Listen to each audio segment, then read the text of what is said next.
Meus caros amigos e irmãos do Solar, boa tarde a todos. Que a paz do Cristo seja conosco em mais um encontro de estudos, de aprendizado do Evangelho. Hoje, meus irmãos, nós estamos dando continuidade aos estudos do capítulo 27 do Evangelho segundo o Espiritismo, que está sendo estudado por nós na nossa querida casa de estudo, oração e trabalho, na Fraternidade Espírita Paulo de Tarso, durante os estudos dos dias de sábado, ao longo desse mês de setembro. Capítulo esse que tem por título Pedi e Obtereis, que trata para a gente a respeito da prece, da oração. E quantos esclarecimentos nos chegam nesse sentido? Quantos pontos, meus irmãos, do Evangelho, das palavras de Jesus, que nos são esclarecidos, ilustrados, explicados adequadamente, para que a gente, portanto, interprete e compreenda corretamente o sentido das lições de Jesus no que diz respeito a uma atitude que toda criatura humana deveria ter, de lembrar-se do Pai Criador, de rogar a Deus, Senhor do Universo, Senhor da vida, Criador, o Pai que tanto nos ama, de que todos deveríamos nos lembrar habitualmente e de que forma deveria se dar o hábito da prece, o hábito da oração. Esse capítulo muito nos ensina a esse respeito. E hoje, meus irmãos, nós estamos estudando uma das frases, um dos versículos do Evangelho de Marcos, em seu capítulo 11, versículo 24, que tem o seguinte texto. O subtítulo do capítulo é Eficácia da Prece. E o texto do Evangelho de Marcos. Seja o que for que peçais na prece, crede que o obtereis, e concedido vos será o que pedirdes. Então vejam os irmãos que é um texto significativo. A mensagem é clara, no sentido de que aquilo que pedirmos em nossa prece nos seria concedido, nos seria dado, seja o que fosse, desde que a gente creia, peça, essa dádiva, esse pedido nos é atendido. Pois bem, meus irmãos, bendita doutrina que num texto como esse vem nos auxiliar, vem nos ajudar a interpretá-lo. Não é à toa que no discurso de despedida de Allan Kardec, o nosso codificador, a alma querida que se dedicou a organizar e distribuir em capítulos, em temas, em assuntos conexos, as lições que ele recebia dos espíritos superiores, por intermédio de vários médiuns. Foi no discurso de despedida de Kardec, quando ele se despedia da vida física, na morte de seu corpo físico, retornando ao mundo espiritual, que um dos presentes, se eu não me engano, Camille Flammarion, designou Kardec com um adjetivo, com uma denominação que não poderia ser mais apropriada, definindo o nosso codificador como sendo o bom senso encarnado.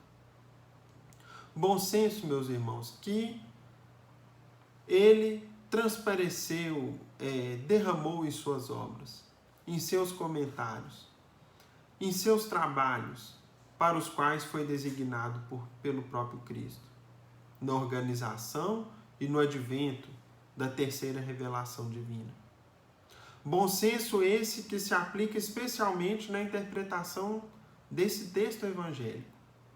Porque à primeira vista, quando a gente lê esse texto, ora, está lá no Evangelho de Marcos, seja o que for que peçais na prece, crede que o obtereis e concedido vos será o que pedirdes. Qual que é a primeira observação nossa? de que isso não se cumpre exatamente, literalmente, como está escrito no texto. Nem tudo o que pedimos, da forma que pedimos, no tempo que pedimos, nos é atendido. Quantas e quantas vezes a gente pede uma coisa ou outra, e toda criatura humana, ou quase todas assim o fazem, pedindo, por exemplo, a saúde, às vezes pedindo menos aperto financeiro, pedindo mais dinheiro, pedindo diversas situações. E quantas vezes esses pedidos não são atendidos, nem na forma que se esperava, nem no tempo que se esperava, nem na intensidade que se esperava. Agora, bendita a doutrina que, por meio de Kardec, vem nos explicar, vem nos interpretar essa lição. O primeiro ponto, meus irmãos, que a gente deveria perceber é o seguinte: como que um pai que ama seu filho lida com os pedidos que o filho faz? Todos nós, todos os irmãos que nos acompanham agora no estudo e que são pais, ou eventualmente já até avós, que portanto já educaram os filhos pequeninos ou ainda acompanham a vida e os pedidos do filho já adultos, como que um pai lida, reage perante os pedidos do filho? Tudo que o filho nos pede lhe é concedido? Certamente que não. Especialmente quando pequeninos, quando ainda ingênuos na infância física, nós realmente, muitas vezes, não sabemos o que pedimos. Às vezes a criança pequenina vê um objeto sem noção do perigo que ele representa e quer pegar. E às vezes pede para o pai que pegue. E o pai, evidentemente, vai negá-lo. Vai falar que aquilo não pode. Vai, às vezes, dar uma bronca na criança para que ela não volte a insistir naquele pedido. Dentro do discernimento que um pai e que uma mãe tem daquilo que é melhor para o filho. Então, meus irmãos, se nós, na imperfeição que nos marca, sabemos distinguir o que um filho nos pede e atendemos ou não conforme a real necessidade do filho, conforme aquilo vá ou não fazer-lhe bem, quanto mais não seria com Deus, nosso Pai Criador. Agora, quando é que um filho, por exemplo, vira para nós quando está com fome e pede: meu pai, minha mãe, eu quero comer, eu quero almoçar, eu estou com fome, e esse tipo de pedido, por exemplo, a gente deixa de atender. Muitos pais são capazes até mesmo de tirar da própria alimento, passarem ali por sentirem falta de comer uma carne, de comer algo que lhes é prazeroso ou que lhes sustentaria em benefício do atendimento ao filho ou uma filha. Portanto, quando o pedido de fato é pertinente e há algo necessário e importante para o filho, nós movemos todas as possibilidades ao nosso alcance para que ele seja atendido no momento certo.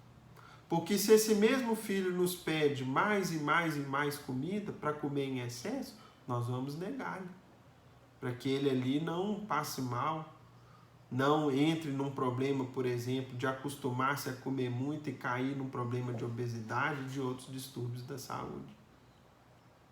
Então, meus irmãos, há um outro ponto que Kardec também comenta para nós, ao interpretar esse versículo evangélico, quando ele diz assim: há quem conteste a eficácia da prece, ou seja, quem duvide da eficácia, de que de fato a prece funciona, ou de que o que a gente pede é atendido, com fundamento no princípio de que, conhecendo Deus as nossas necessidades, inútil se torna expor-lhes. E acrescento os que assim pensam que, achando-se tudo no universo encadeado por leis eternas, não podem as nossas súplicas mudar os decretos de Deus. Então aqui nós vamos entrar num segundo raciocínio. O que muitas pessoas contestam a eficácia da prece? Contestando esse versículo bíblico no seguinte sentido. Ora, quais são os atributos de Deus? A onisciência, saber de tudo.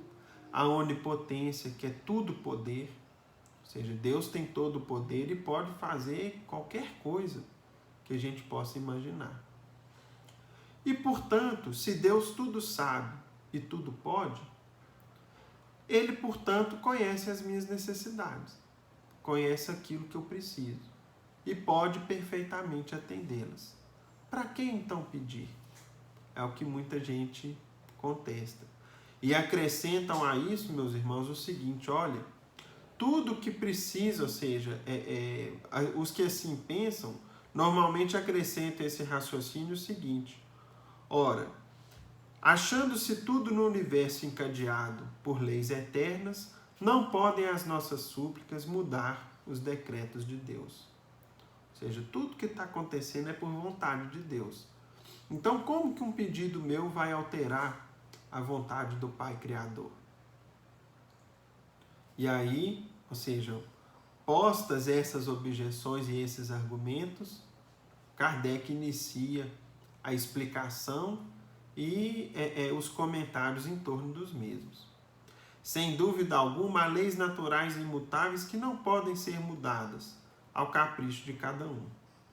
Mas daí a crer-se que todas as circunstâncias da vida estão submetidas à fatalidade, vai grande distância.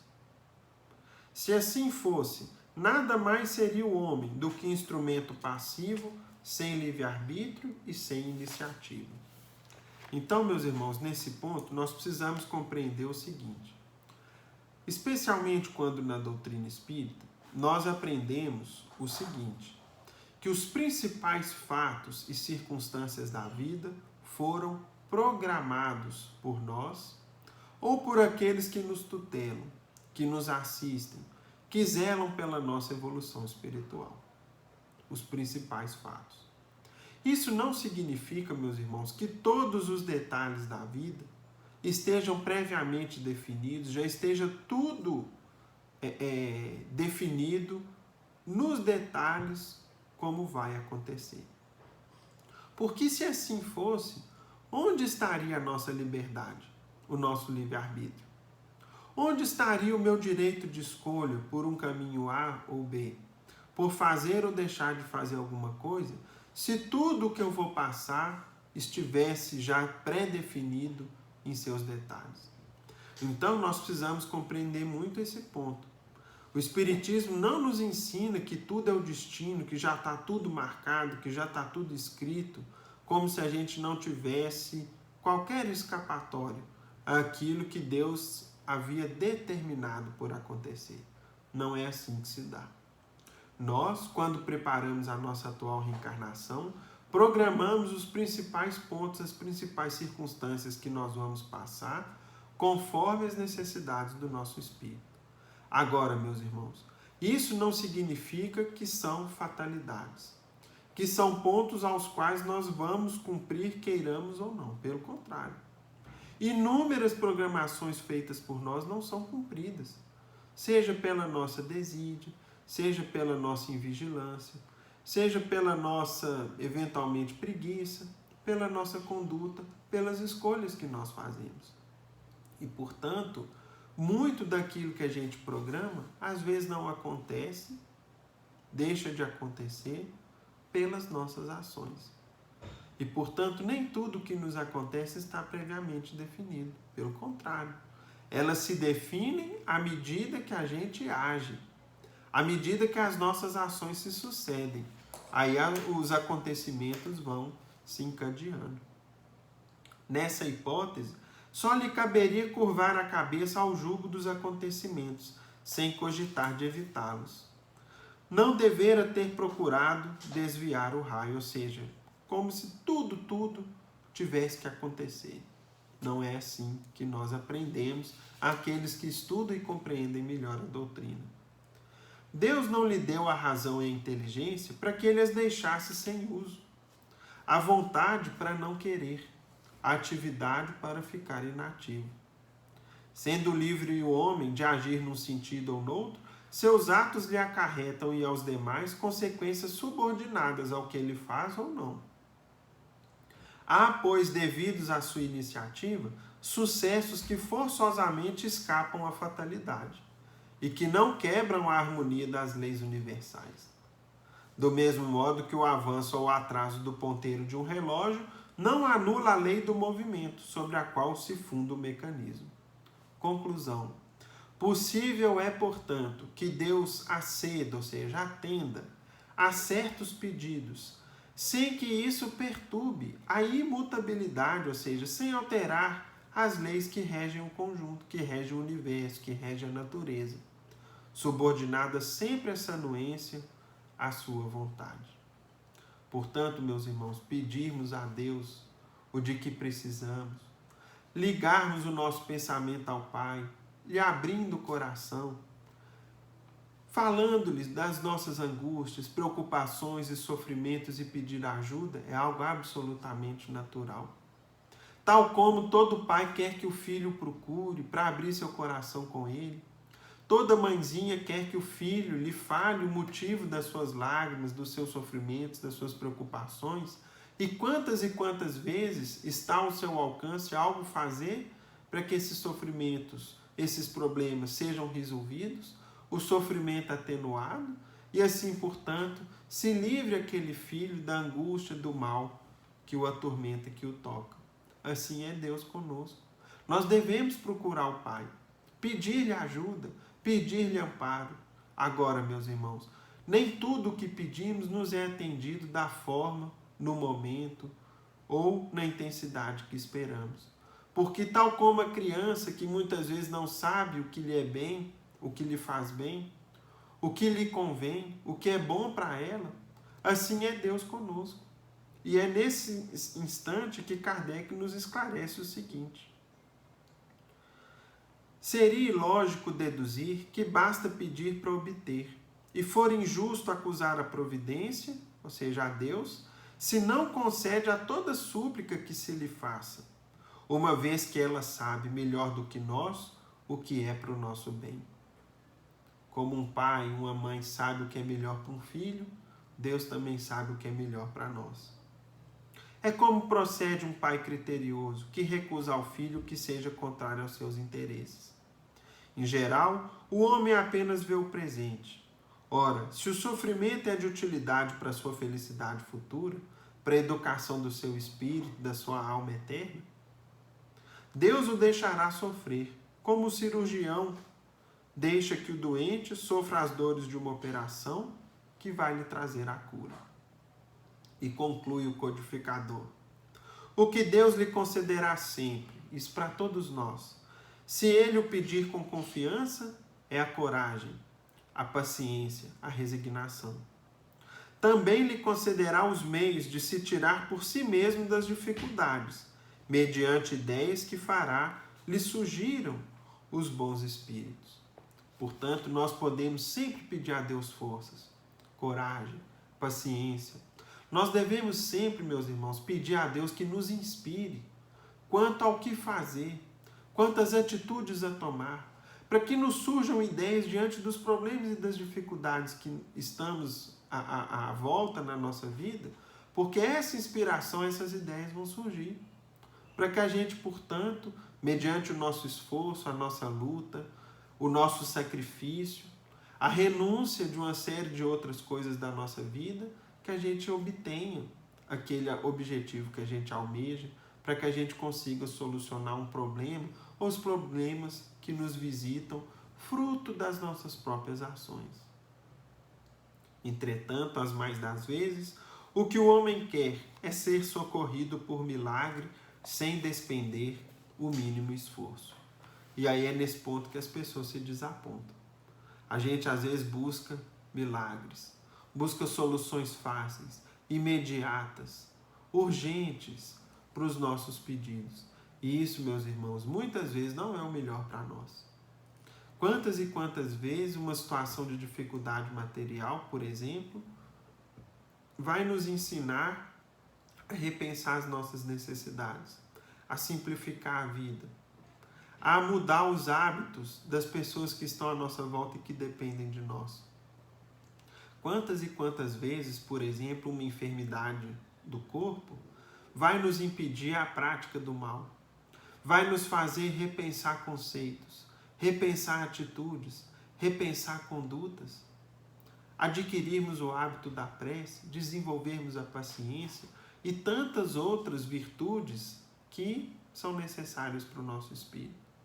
No tempo certo aquilo vai passar, no tempo necessário, desde que eu assimile, que eu compreenda a vontade de Deus e consiga desenvolver em mim as lições que o sofrimento nos traz, porque sempre traz para cada um de nós. O fato, meus irmãos, é que a gente não deveria duvidar que as preces são ouvidas e são atendidas, mais cedo ou mais tarde, muitas vezes de forma diferente da que a gente espera. Visando, meus amigos, ilustrar o nosso estudo e já caminhando para a nossa conclusão, nós trouxemos aqui uma página de Irmão X no livro Cartas e Crônicas, que é conhecida dos nossos irmãos e companheiros mais experientes ou que frequentam conosco há mais tempo o solar. Entretanto, mesmo para esses, é importante que a gente relembre essa lição e a estenda aos novos companheiros que chegam, que nos assistem e que acompanham conosco o estudo e o aprendizado do Evangelho. Essa página é intitulada Amor e Auxílio. Rolava a conversa em torno de proteção espiritual, quando Jonaquim, respeitado mentor de comunidades cristãs, narrou com a voz aquecida de bondade e sabedoria. Então, nós vamos ver aqui a seguinte situação. Havia uma roda de conversa no mundo espiritual e, dentro daquele assunto de natureza superior, o Jonaquim, um dos presentes, narrou a seguinte história. Ouvi de um instrutor amigo que Mardônio Tércio, convertido ao cristianismo nos primeiros dias do Evangelho em Roma, se fez um discípulo tão valioso e humilde do Senhor que, para logo, teve o seu nome abençoado nos céus. Patrício, de enorme fortuna, desde muito cedo abandonado pela mulher, que demandara Cartago para uma vida independente, Mardônio, assim que penetrou a essência da doutrina do Cristo, dividiu todos os bens com o filho único, Marcos Lício, e entregou-se à caridade e à renovação. Então Jonaquim começou a contar a história de um romano, de um patrício, que, conhecendo o Evangelho, transformou sua vida. Sentiu as lições de Jesus, com toda a grandeza, com toda a sabedoria que eles têm, e as aplicou em sua própria vida, dividindo seus bens com o Filho único e dedicando-se de corpo e alma a viver, a exemplificar o Evangelho do Cristo. Instrumento fiel do bem, abria os ouvidos a todos os apelos edificantes, fossem dos mensageiros de Jesus que lhe solicitavam a execução de tarefas benemerentes, ou dos irmãos encarnados nos mais baixos degraus da penúria. Fizera-se espontaneamente o apoio das viúvas desamparadas e o tutor afetuoso dos órfãos. Além disso, mantinha horários cada dia para o serviço de assistência direta aos doentes e sofredores, administrando-lhes alimento e socorro com as próprias mãos. Então, a sua dedicação ao Evangelho era nos vários campos da vida. Era junto aos sofredores, era ensinando o Evangelho e estava em constante contato, sintonia com os benfeitores espirituais. Ao contrário do pai, o jovem Marcos se afundou em absurda viciação. Aos 30 anos, parecia um flagelo ambulante. Distinguindo-se entre as forças do ouro e do poder, não vacilava em abusar das regalias que desfrutava para manter-se no banditismo dourado que os privilégios sociais tanta vez conservam impune. Então Marcos, àquela época, seu filho único, tomou um caminho oposto ao do pai. Qual era o caminho escolhido por ele? A porta larga da vida. Resolveu usar aqueles bens que o pai o entregou e que eram dele por direito, excedendo-se nos vícios de toda ordem, abusando em todos os sentidos da vida física e por isso, moralmente, perdeu-se. Era um viciado, coitado, alguém digno de pena, de compaixão. Dois caminhos tão diferentes produziram em consequências duas posições opostas no mundo espiritual. Vindo à morte, Mardônio cresceu em tamanho merecimento que foi elevado à esfera de Jesus, acessível aos servidores que pudessem colaborar com ele, o Senhor, nos dias mais torturados do Evangelho nascente. Marcos, porém, arrojou-se a escuro antro das zonas inferiores, onde experimentava terríveis humilhações no orgulho ferido, conquanto afeito à revolta e à perversão, qual se trouxesse a consciência revestida em grossa carapaça de insensibilidade. O pai, pelos merecimentos que tinha, foi habitar nas proximidades do Cristo, numa esfera elevadíssima do plano espiritual, sendo ali um ajudante direto de Jesus na implantação do Evangelho no mundo. Já o filho foi morar numa caverna sombria no mundo espiritual, devido àquilo que ele buscou para ele mesmo, devido às companhias espirituais que ele desenvolveu ao longo da vida, devido às quedas que teve, devido aos erros cometidos, ou seja, em decorrência da vida que levou. O pai, convertido em apóstolo do Cristo, visitava o filho no vale tenebroso, a que se ligava sem que o filho, cego de espírito, lhe percebesse a presença. E tanto se condoeu daquele com quem partilhou o afeto e o sangue, que certa feita, ou seja, o quadro era de tanta dor, de tanto sofrimento, que certo dia, num rasgo de apaixonado amor pelo filho querido, pediu ao Senhor permissão para levá-lo consigo para as alturas, a fim de assisti-lo de mais perto. Então, meus irmãos, era tanto merecimento que ele tinha, era tanto mérito que ele tinha, que ele foi pessoalmente, junto do Cristo, pedir para levar o filho com ele, para que ele então o assistisse, o amparasse, o tratasse, o esclarecesse, lá junto dele, naquelas esferas elevadas do mundo espiritual.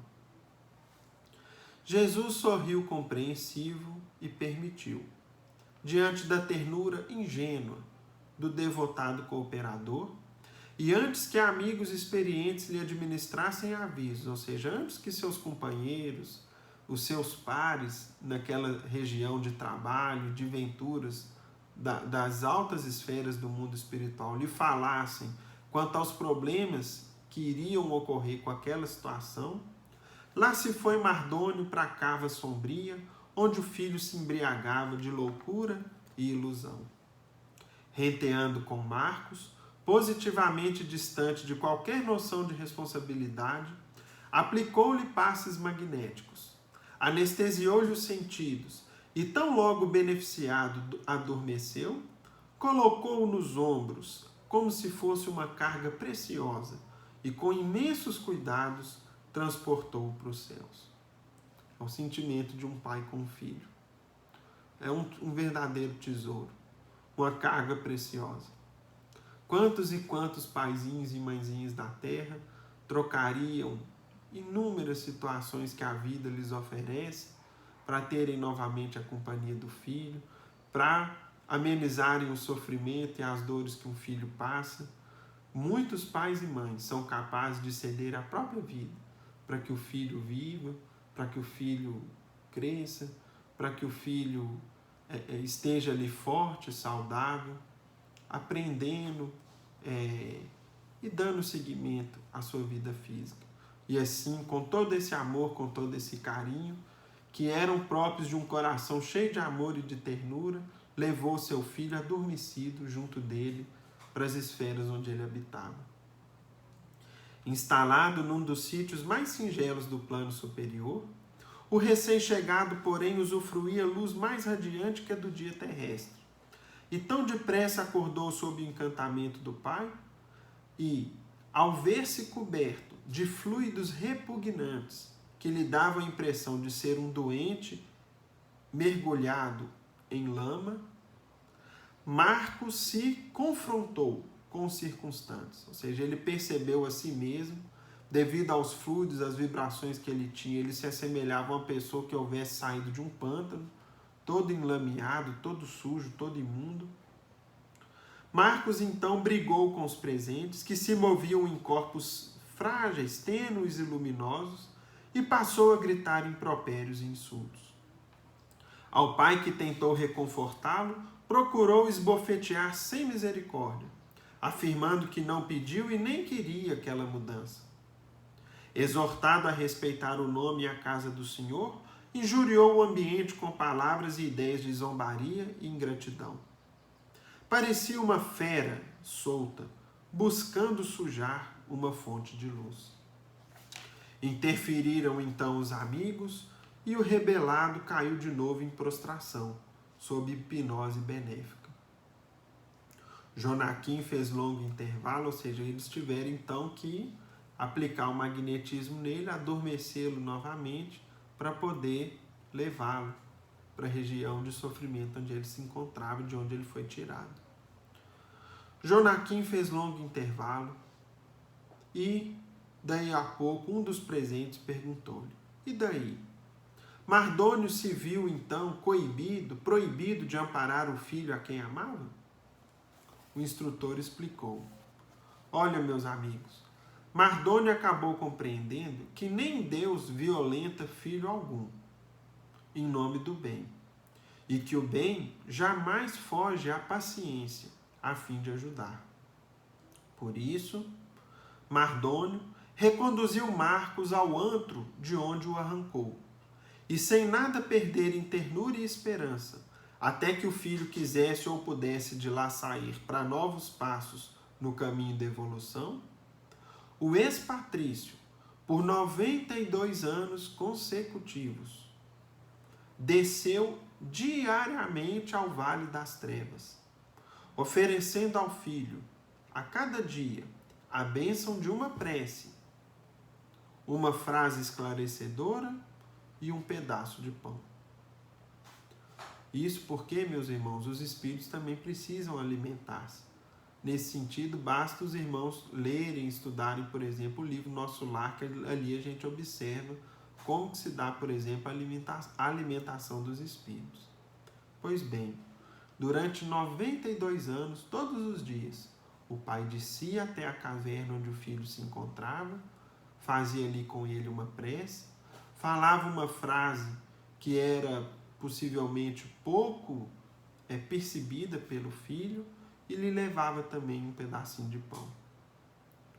E aí as pessoas que escutavam essa história, um deles falou: mas isso não é o mesmo que concluirmos pela impraticabilidade do socorro, ou seja, não seria mais justo deixar o necessitado ao próprio destino para que ele mesmo cogitasse de si? Então ele perguntava o seguinte: será que adiantou esses 92 anos em que o pai foi lá rezar com o filho? Essas preces surtiram efeito? Por que demorou tanto tempo? Por que as preces dele não tiveram um efeito ali de abreviar e não ter que esperar 92 anos, quase um século, rezando ali todo dia com o filho? Se a gente fizer a conta, meus irmãos, 92 vezes 365 dias foram aproximadamente 33.580 dias de preces, de alimento espiritual e de uma frase de estímulo, de uma frase confortadora, até que o filho foi resgatado dali. Jonaquim, então, concluiu assim: não temos o direito de pôr em dúvida o poder e a eficiência da lei de auxílio, da caridade e nem das preces. É o assunto que a gente estuda. Será que nós podemos duvidar da eficácia da prece, da lei de caridade e da lei de auxílio? E aí vem a conclusão. A renovação conseguida pelo Pai e pelo Filho, porque ele também precisou querer. Por 92 anos de dedicação ininterrupta, talvez custasse sem eles 92 séculos. O amor, para auxiliar, aprende a repetir. E aí, meus irmãos, a gente vê que tudo tem seu tempo. E que, mesmo conhecendo e compreendendo isso, nós não devemos deixar de fazer as nossas preces. Foi acreditando nisso que aquele pai todos os dias ia rezar com o filho. E graças a cada prece daquela, graças a cada vez que ele lá foi, lá esteve com o filho, rezou com ele, pediu a Deus em benefício dele, um coração endurecido no erro, no vício, no crime, arrependeu-se e teve condições, aí sim, de sair daquela região de sofrimento para um tratamento efetivo, certamente para preparar-se para uma nova encarnação em outras bases, com outra conduta, com outro comportamento, regenerando a sua alma, o seu espírito eterno.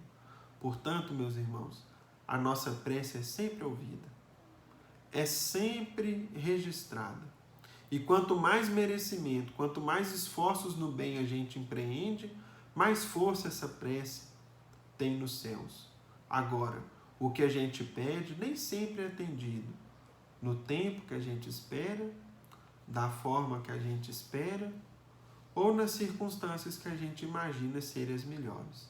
E sim no tempo de Deus. Não é à toa que na nossa oração dominical, Jesus nos ensinou: seja feita a vossa vontade, quando a gente se dirige para Deus e pede para que a vontade do Pai seja feita em nossas vidas. Meus caros irmãos, vamos agora à nossa prece de encerramento. Ave Maria, cheia sois de graça, o Senhor é convosco. Bendita sois vós entre as mulheres. Bendito o fruto de vosso ventre, Jesus. Mãe Santíssima, roga a Deus por nós, pecadores, encarnados e desencarnados, hoje, agora e sempre. E ainda, no clima da prece, com que encerramos os nossos estudos de hoje, agradecemos ao alto todo o amparo e proteção.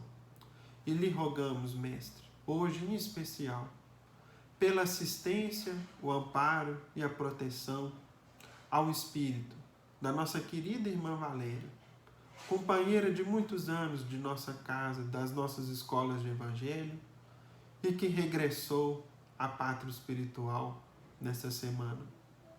Que a bondade divina ampare muito, a receba com todo amor e carinho. Que seus pais, que foram companheiros nossos de muitos anos, no nosso querido solar, Sr. Arthur, a Dona Anita, de lembrança tão querida nossa, tenham condições de ampará-la e de assisti-la. E que o Senhor possa igualmente, Mestre, amparar suas filhas, seu companheiro, que é outro amigo querido de todos nós, o Jairo, levando a todos a paz, o consolo, o conforto ao coração. Obrigado por tudo, querido amigo. Que assim seja. E com a nossa prece, em nome de Deus, nosso Pai, de Jesus, nosso bom e amado Mestre, e de Paulo de Tarso, patrono de nossa casa, de oração, estudo e trabalho, damos por encerrados nossos singelos estudos, na santa paz do Senhor, que assim seja. Fiquem com Deus, meus amigos. Até a próxima, se Deus quiser.